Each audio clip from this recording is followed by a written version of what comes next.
So as we saw those dimensions, we can array those dimensions in a chart like this, where we're stressing flexibility and discretion kind of at the top, stability and control down below.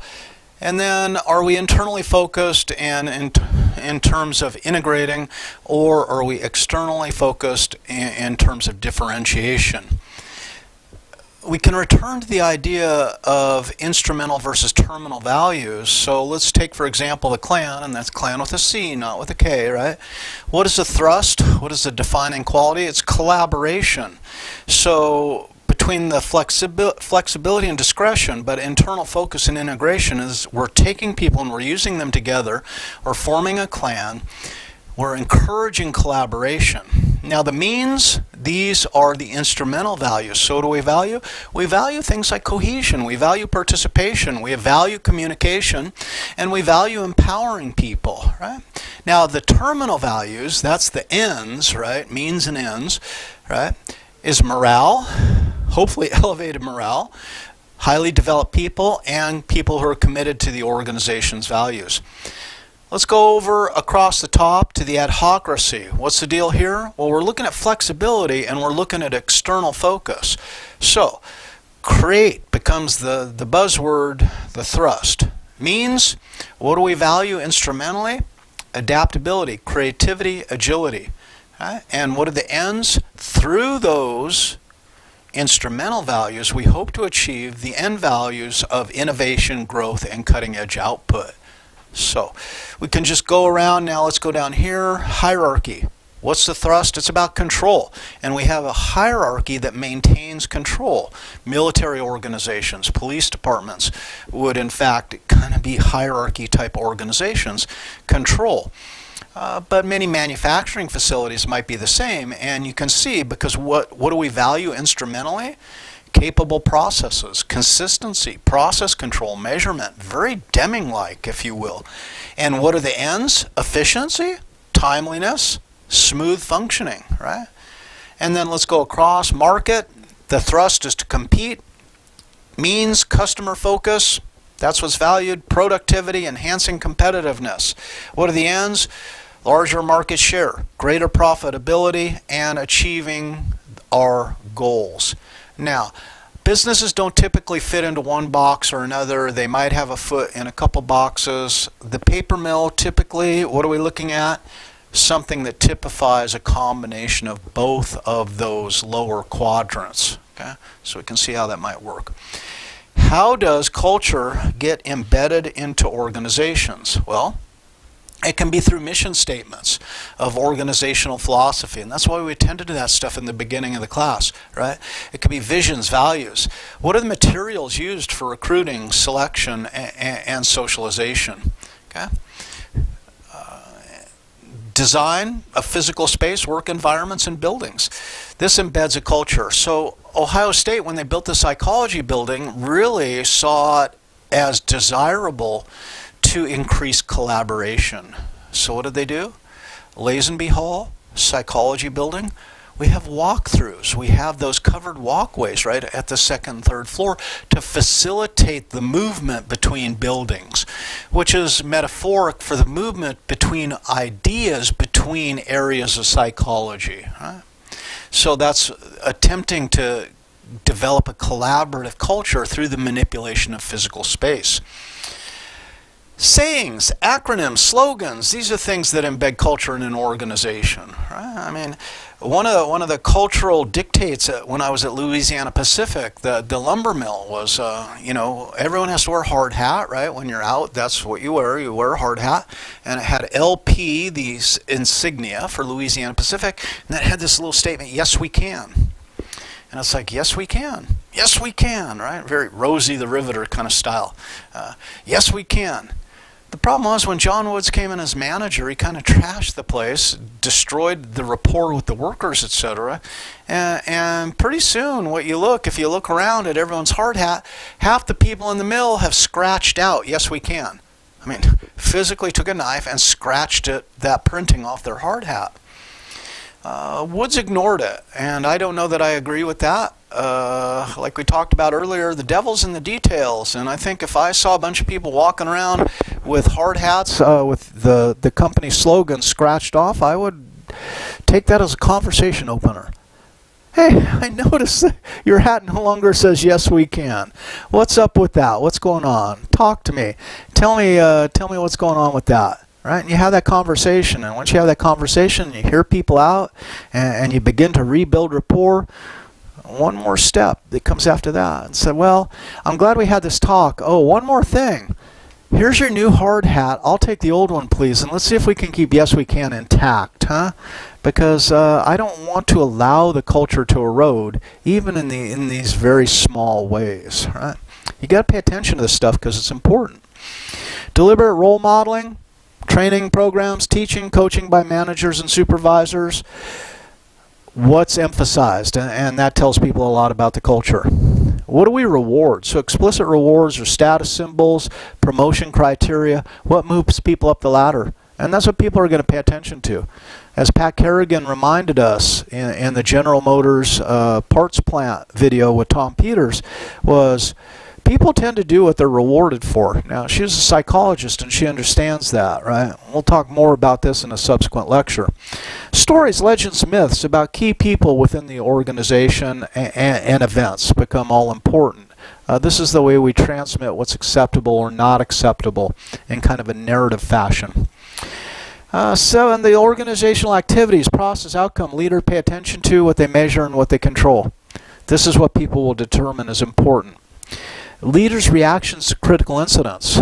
When there's a critical incident, do we all get together and say, oh my God, we got to figure out what happened and we got to solve this problem? Or does a manager come out screaming at everyone trying to determine who is responsible? Right?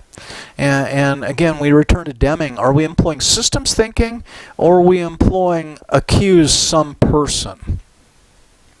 What's the workflow and organizational structure? Right? How does that operate? How is communication handled within the organization? Other factors, right? I'm not going to belabor them all. Organizational systems and procedures. How does that work, right? What are the organizational goals associated with recruitment, selection, development, promotion, layoffs, and retirements of people? And unfortunately, right now, we see a huge number of layoffs coming in the United States. I mean, tremendous number of layoffs. The airline industry was saying that we're thinking about laying off maybe 30,000 employees. The economy as it relates to people, not the stock market, but the economy as it relates to real people is tanking bad right now here, October 2020. And I don't know that it looks to get better in the short term, but let's hope it does. So, how do we become socialized? How do we become full-fledged members of the organization? We begin obviously as outsiders. We get hired, right? And the ultimate goal is to make us a socialized insider, right? So, what does this process look like? Well, the outsider begins saying, "Wow. I've gotten hired. I wonder what it's going to be like, you know," and we have these ideas. So we kind of anticipate our socialization process and how we'll become a member of the organization. And then we hit reality, and that's the encounter phase. This is what it's really going to be like, right? And if we're adaptable and we were well selected, then we'll probably change to fit the norms of the organization. We'll acquire the organizational values, right? And that will lead us to become socialized insiders. A successfully socialized insider, then, should generally be satisfied, internally motivated to work, and demonstrate high job involvement. Okay? This is something the psychology department at Ohio State has done pretty well with his lecturers. I look at my colleagues now. They're generally satisfied. I mean, most of us think the course load is extreme for what we're paid, and we'd like maybe to have one less course a semester so we could devote more time to the other courses, not spread ourselves so thin. But we're internally motivated to work. And you know, I heard a strange discussion in our last lecturers meeting, and it says, is there any way to change the date on my email responses so students don't know that I'm answering their emails at 1:30 in the morning? And I'm like, Okay, that's a dedicated employee, right? That's someone who's internally motivated to work. Maybe too much so, right? Don't expect me to be answering your emails at 1:30 a.m. Maybe 7 a.m., but not 1:30 a.m. So, but high job involvement. And then the socialized insider displays the behavioral outcomes as well as the affective outcomes, such as they perform their role assignments. That is, they do their job. They remain with the organization, so they don't. The turnover is diminished, right? And they spontaneously innovate and cooperate. That they become contributors. Now, I'm going to admit I was looking for a better definition of mentorship than I had in the old lecture, and I looked at some, and I'm like, and I was generally dissatisfied. So you know what? I frickin' wrote my own. So for better or for worse, here's my take on it. Mentorship is the process where a more experienced person assists in the development of a less experienced person within an organizational context. The goal of mentorship is to increase the effectiveness and satisfaction of the mentee. Now, the additional benefit, less often discussed, is the growth of the mentor's leadership and teaching skills, as well as greater awareness of the processes in which both the mentor and the mentee are embedded. Right? I know it's a mouthful, but it's a pretty simple concept and it's a pretty simple formula. You can see in this diagram here that I found, so direction, success, advice, motivation, training, goal, support, coaching, all these.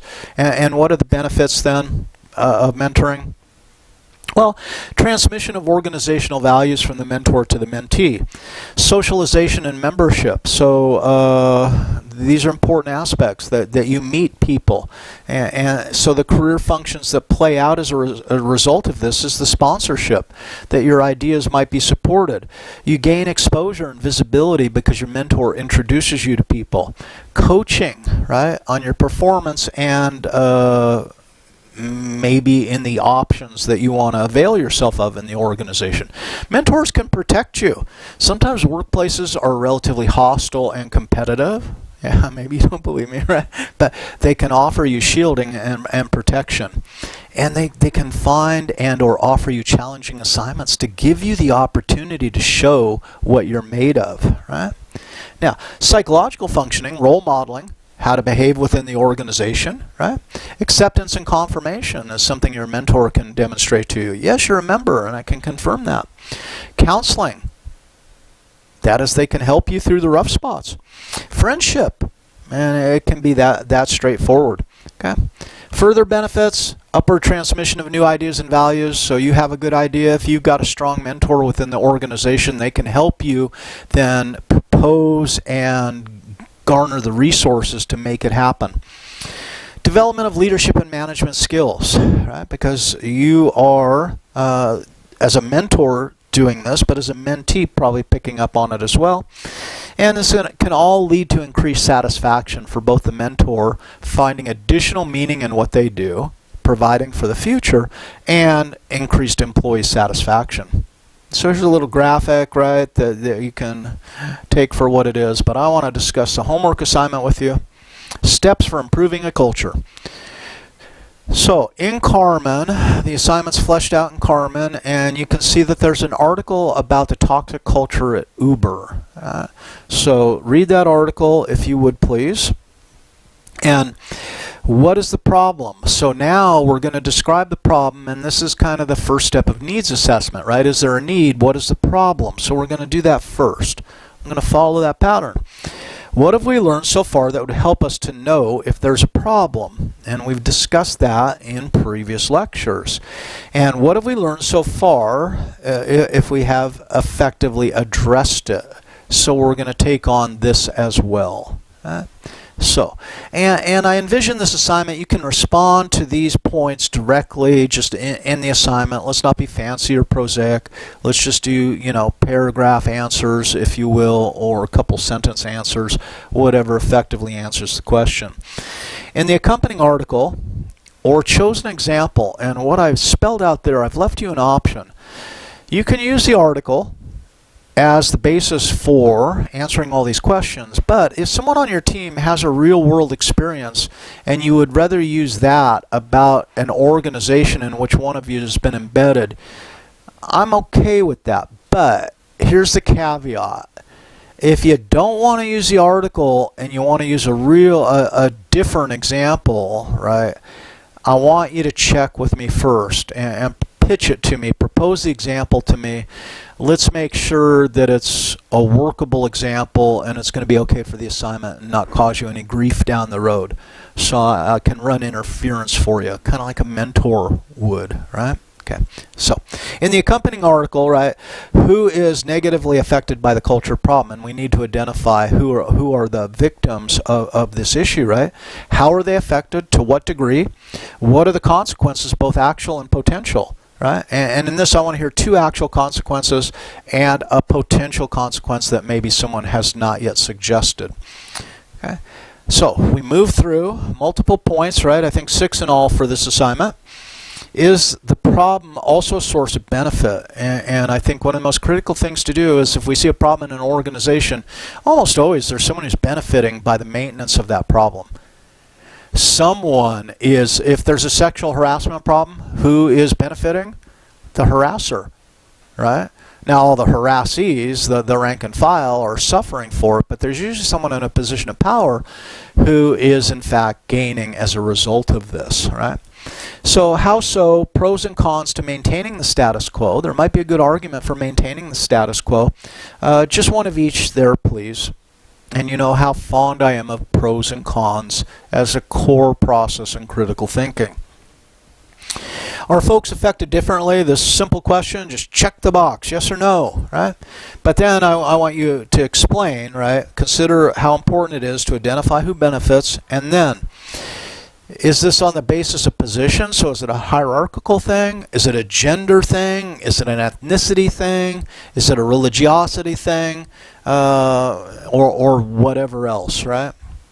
And then as we move on, we're going to move to 3 potential solutions. So solution 1, offer a solution. What's a pro to that solution? What's a potential con, right? Solution 2 and solution 3, same thing, right? Now, what will be evidence of success to each of these solutions, or what will be the evidence of lack of success? Now, notice how I've laid this out. We're playing Holy Trinity again. We got needs assessment at the beginning of the assignment.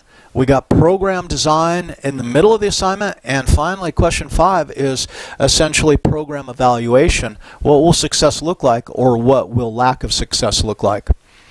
And then let's tie it to mentoring as it came in the end of the lecture.